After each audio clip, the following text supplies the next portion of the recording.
Bonjour à toutes et à tous, ravie de vous retrouver aujourd'hui. Alors, et si une partie de votre histoire avait commencé avant même votre conception? Est-ce que vous êtes déjà posé la question? Avant votre naissance, avant la grossesse? Dans les émotions, dans les espoirs, les doutes et les événements qui ont traversé vos parents à ce moment-là? C'est ce que je voudrais qu'on explore aujourd'hui. Alors, bienvenue dans cet espace autour du transgénérationnel et du chemin de l'âme. Avant de commencer, si ce sont des sujets qui vous intéressent, n'hésitez pas à soutenir la chaîne simplement en vous abonnant et en activant la cloche. Ça vous permettra en fait de ne pas manquer les prochaines explorations que je partagerai avec vous ici. Alors aujourd'hui, je vous propose de plonger dans un sujet encore peu exploré et pourtant très puissant, les mémoires de préconception. Dans le travail transgénérationnel, on observe souvent que certains ressentis profonds, comme la sensation de ne pas avoir sa place, la peur de décevoir, la difficulté à trouver sa place dans la vie ou le besoin de porter les autres, peuvent parfois être liés à une période très particulière, celle de la conception, celle de notre conception, et parfois même celle qui précède notre conception. Et c'est surtout de cette phase-là qu'on va parler aujourd'hui. Cette période est souvent peu explorée dans l'histoire familiale et pourtant, elle peut devenir une véritable clé de compréhension entre l'histoire de notre lignée et l'histoire karmique de notre âme. Alors, qu'est-ce que c'est les mémoires de préconception? Les mémoires de préconception correspondent à tout ce qui se passe dans la vie du couple parental avant la conception de l'âme, bien avant même la rencontre des deux personnes. On observe généralement la période qui peut aller de quelques mois jusqu'à environ 2 ans avant la conception. Et pendant ce temps, la vie des parents peut être marquée par des événements importants, des émotions fortes, des transformations aussi dans leur vie. La période de préconception correspond au moment où l'enfant n'est pas encore conçu, mais où le terrain émotionnel, relationnel et transgénérationnel dans lequel il va s'inscrire est déjà présent. Et ça peut être quelque chose de conscient comme totalement inconscient chez les parents. Alors explorer ces mémoires-là ne sert pas à culpabiliser les parents, bien au contraire. Cela permet simplement de mettre de la lumière sur l'histoire dans laquelle nous sommes arrivés pour se connaître soi. Alors, le climat émotionnel du couple. Avant qu'un enfant soit conçu, il existe déjà une dynamique dans le couple. Là, quand je vous parle de couple, je vous parle forcément de la rencontre des deux parents. Certains couples traversent une période de stabilité et de projet, mais d'autres traversent des moments plus fragiles, des crises relationnelles, une peur de séparation, une tentative de reconstruire la relation. Dans certaines histoires, le projet d'enfant apparaît comme un espoir de transformation dans le couple. L'enfant peut alors, à ce moment-là, porter inconsciemment une mission de maintenir le lien ou apaiser les tensions. Plus tard, cela peut se traduire par une grande sensibilité au conflit ou un rôle de médiateur dans la famille. Il faut savoir qu'avant la conception, la maman traverse souvent ses propres questionnements. Certaines femmes hésitent profondément à devenir mère. Elles peuvent ressentir de la peur, des doutes ou des ambivalences. Dans ces contextes, l'enfant peut porter inconsciemment une question autour de sa légitimité d'exister. Dans d'autres situations, la mère désire un enfant depuis très longtemps et le désir peut être très intense. L'enfant peut alors ressentir inconsciemment une attente très forte. Plus tard, cela peut se traduire par une pression intérieure ou une peur de décevoir. Dans d'autres cas, une femme souhaite un enfant dans une période où elle se sent très seul aussi. Et l'enfant peut être imaginé comme une présence ou un soutien. Et plus tard, il peut devenir quelqu'un qui porte beaucoup pour les autres. Maintenant, explorons un petit peu le vécu par rapport au papa. Le vécu du père fait aussi partie des mémoires de préconception.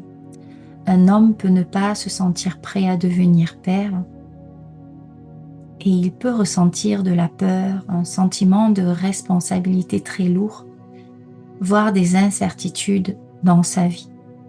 Il peut aussi traverser des périodes difficiles, des tensions familiales, des difficultés professionnelles, des instabilités personnelles. Tous ces éléments font également partie du climat dans lequel l'enfant va être conçu. Parfois, la conception s'inscrit dans une relation déjà compliquée. On va voir ici les contextes relationnels qui sont un peu complexes, sachant que bien évidemment dans ce partage, je vous partage ce que j'ai pu expérimenter lors de mes consultations et les prises de conscience que j'ai eues. Il n'y a rien de figé et ça ne veut pas dire que parce que vous avez un vécu, des mécanismes de protection et de défense qui ont été mis en place comme je les indique, qu'il y a forcément un vécu similaire à celui que je vous traduis aujourd'hui. Il y a énormément de paramètres qui doivent être pris en compte et ça, je préfère le poser ici. Ce ne sont que des exemples. Donc, si vous avez des questions, surtout, n'hésitez pas à les poser sous cet audio. Je serai vraiment ravie de vous répondre ou de m'envoyer un message privé. Donc parfois, la conception s'inscrit dans une relation déjà compliquée, une relation cachée parfois, une relation extra-conjugale, un couple qui doit rester discret. Le climat autour de la conception peut être marqué par le secret ou la peur du jugement. L'enfant peut ressentir inconsciemment à ce moment-là une question autour de sa place dans le système familial. Quand on regarde un petit peu tout ce qui est en lien avec les manipulations autour de la conception, dans certaines histoires, le désir d'enfant n'est pas partagé de la même manière par les deux partenaires. Parfois, la conception peut être utilisée pour stabiliser une relation fragile ou retenir l'autre aussi. Et dans ces situations-là, l'enfant peut porter inconsciemment une question autour de sa place dans la relation parentale. Observons un autre point de vue, le regard de la famille et de la lignée, par exemple. Et dans certaines histoires, la relation du couple n'est pas acceptée par la famille. La belle famille peut rejeter la relation ou ne pas accepter l'idée d'un enfant. L'enfant, à ce moment-là, peut alors arriver dans un climat de tension familiale et se retrouver au croisement de plusieurs loyautés. Explorons un autre point de vue. Je vais vous donner vraiment plein d'exemples ici dans ce partage. La conception peut aussi se produire dans des périodes d'instabilité financière. Changement de pays, instabilité professionnelle, voire un déménagement.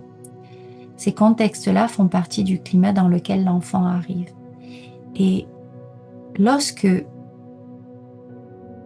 l'enfant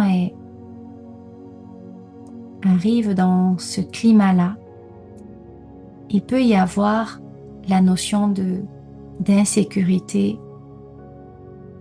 matérielle, intérieure. Déjà, l'insécurité intérieure, c'est certain, mais une sensation d'être en insécurité s'il n'y a pas de toit au-dessus de la tête, ou si on n'a pas d'argent pour voir un peu plus loin que 2-3 mois, par exemple aussi. Et cet enfant ressent cette instabilité-là au niveau de son parcours de vie par la suite. Il y a aussi, vous savez, des exemples d'enfants très attendus, parce que certaines conceptions surviennent après de longues années d'attente au moment des parcours PMA, des fécondations in vitro et parfois de nombreuses tentatives. Et ces enfants-là sont vraiment profondément désirés, mais ils peuvent ressentir inconsciemment une forme de pression à être à la hauteur de ces attentes-là. Il y a aussi les enfants surprises. Donc, la conception arrive dans un moment où le projet d'enfant n'existe peut-être pas encore dans le couple au niveau conscient, je parle. Les parents peuvent ne pas se sentir prêts et l'enfant peut alors porter inconsciemment une question autour de sa légitimité d'exister. Et ça, c'est souvent profond. Beaucoup de personnes qui viennent me consulter ne sont pas forcément des enfants surprises, mais ont beaucoup cette problématique de légitimité d'exister. Et ça, c'est un exemple qui en fait partie, du coup, le fait d'avoir peut-être été un enfant qui n'a pas été attendu, vous voyez. Quand on observe certaines familles, encore, l'arrivée d'un enfant peut répondre parfois à une attente particulière. Par exemple, une femme qui a plusieurs garçons et qui souhaiterait avoir une fille, ou c'est un premier enfant et ils attendent un garçon pour transmettre le nom aussi. Un enfant attendu aussi pour est dans la même dynamique pour assurer la succession. Et à ce moment-là, l'enfant peut porter inconsciemment une mission dans sa lignée, voyez. Et observons un petit peu les conceptions après des épreuves comme la perte d'un enfant, des interruptions de grossesse, des difficultés à concevoir, ou des parcours très longs comme le parcours PMA ou le parcours de FIV. Lorsque les enfants arrivent après ces longues épreuves, ils peuvent parfois porter inconsciemment une dimension de réparation ou de renaissance.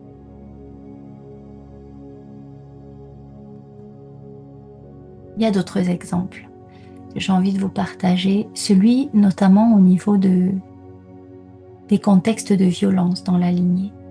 Dans certaines lignées, la conception peut s'inscrire dans un climat de violence parfois ou d'abus.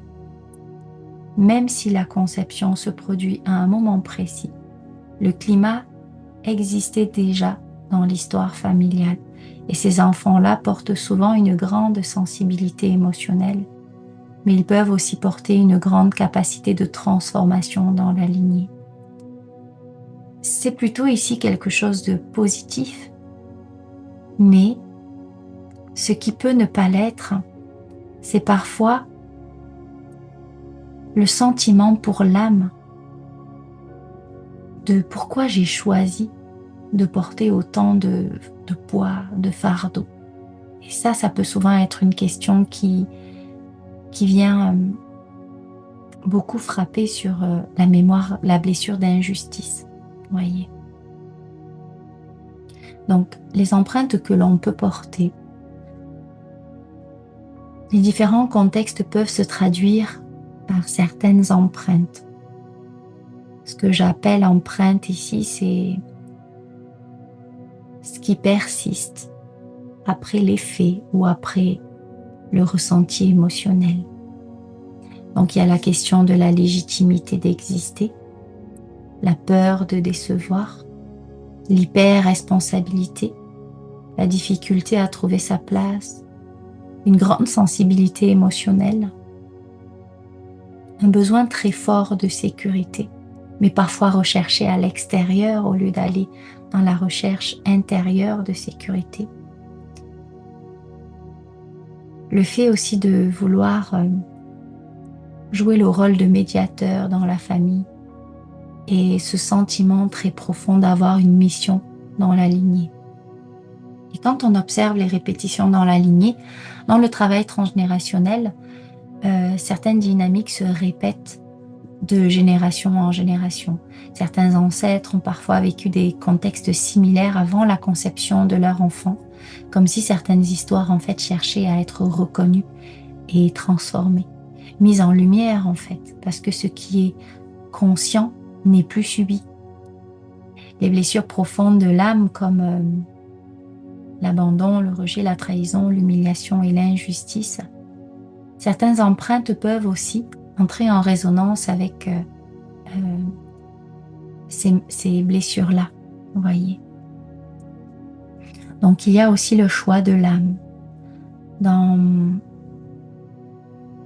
mon approche, l'âme ne s'incarne pas au hasard. Elle choisit son nom, son prénom, sa date de naissance. Elle choisit ses parents, sa lignée et un moment précis. Et la période de préconception contient déjà cette vibration-là du choix de l'âme. Et cette vibration correspond souvent au chemin que l'âme vient rencontrer ou transformer ici-bas. Alors, on peut se poser la question de pourquoi certaines âmes choisissent ces contextes-là. C'est une question que je me suis posée. Et la réponse que je peux poser ici, et qui bien évidemment, encore une fois de plus, n'est pas figée, c'est que certaines âmes choisissent des lignées où certaines blessures existent déjà, parce qu'elles ont besoin d'être soutenues dans leurs épreuves, et parfois elles-mêmes de venir soutenir. Elles viennent mettre de la conscience là où certaines histoires se répètent, et elles deviennent parfois des points de transformation dans leur lignée. Alors, maintenant, j'aimerais vous donner quelques pistes. Comment vous, chez vous, vous pouvez repérer en fait une mémoire de préconception. Encore une fois de plus, je le dis, il n'y a rien de figé dans ce que je partage.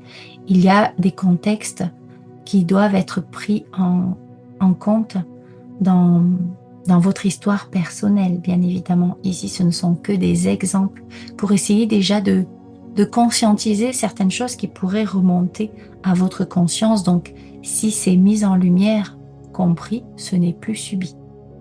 Donc, par exemple, certaines personnes peuvent ressentir depuis longtemps des choses qu'elles n'arrivent pas forcément à expliquer. Une sensation de ne pas avoir sa place, la peur de décevoir, le besoin de porter les autres, une hypersensibilité au conflit et la sensation parfois d'avoir une mission particulière. Ces exemples-là, je les ai déjà évoqués.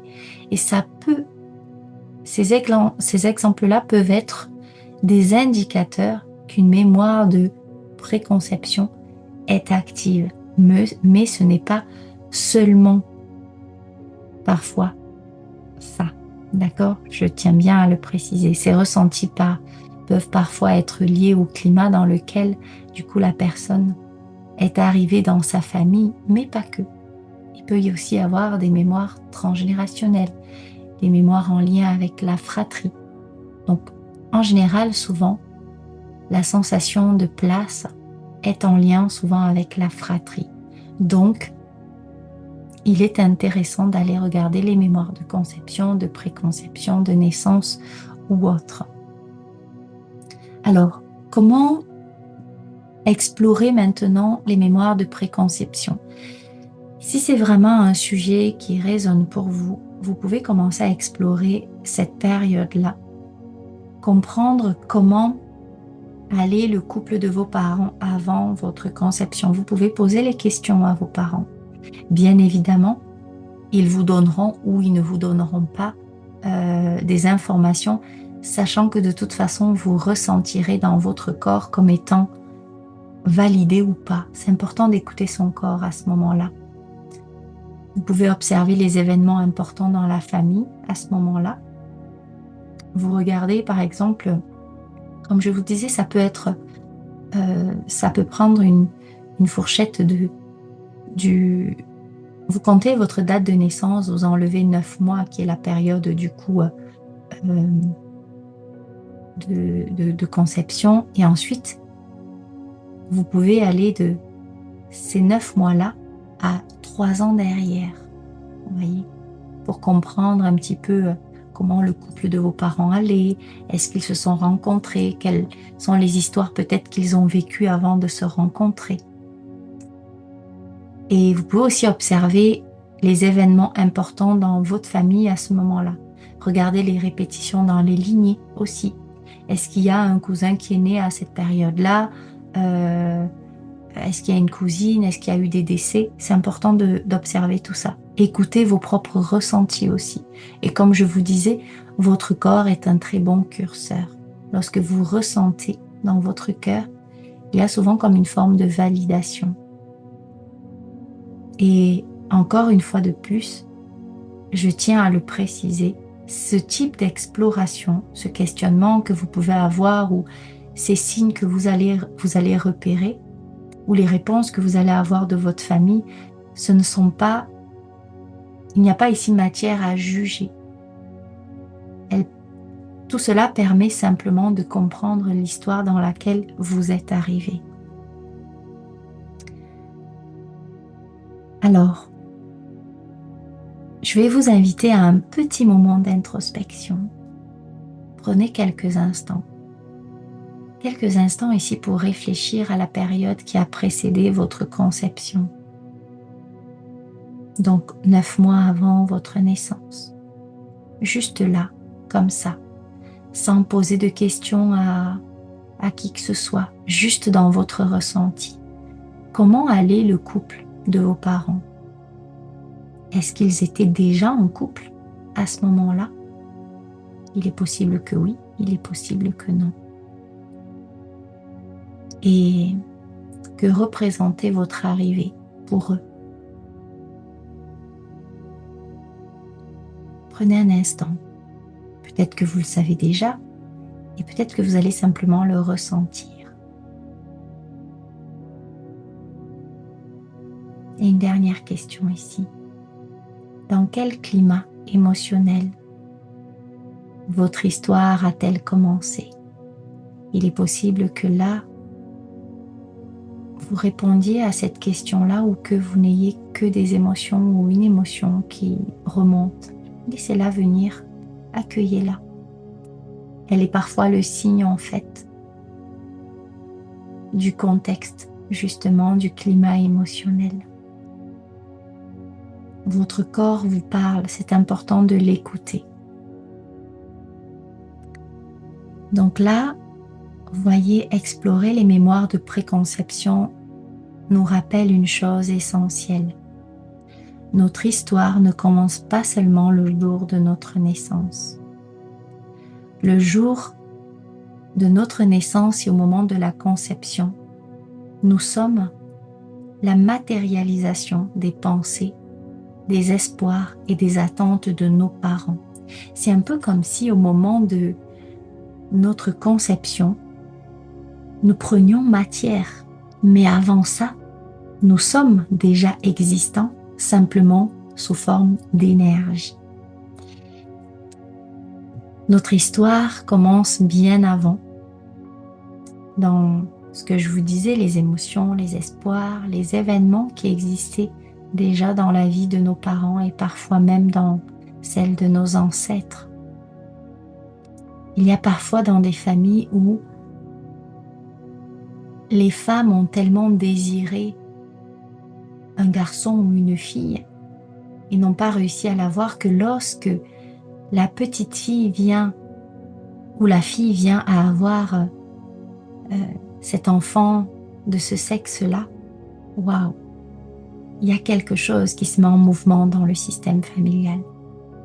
Alors lorsque nous mettons de la conscience sur ces mémoires, quelque chose se met déjà en mouvement et peut déjà commencer à se transformer. Nous pouvons honorer l'histoire de notre lignée tout en retrouvant notre propre liberté d'être. Parce que comprendre l'histoire dans laquelle nous sommes arrivés ne nous enferme pas dans le passé, bien au contraire. Cela nous permet de reprendre notre place, notre juste place, et d'avancer dans la vie avec plus de conscience, plus de liberté et aussi plus de paix.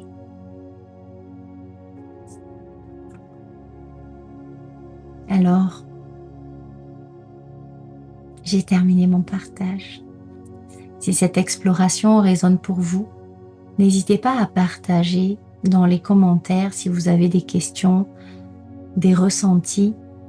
N'hésitez pas à partager vos réflexions ou même les thèmes que vous aimeriez que j'aborde dans les prochaines vidéos. Je serai vraiment heureuse de lire vos retours et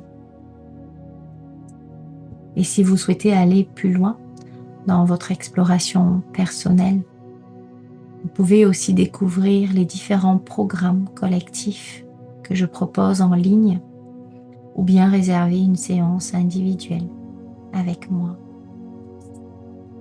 Je vous remercie. Prenez bien soin de vous et peut-être à très bientôt pour une nouvelle exploration intérieure.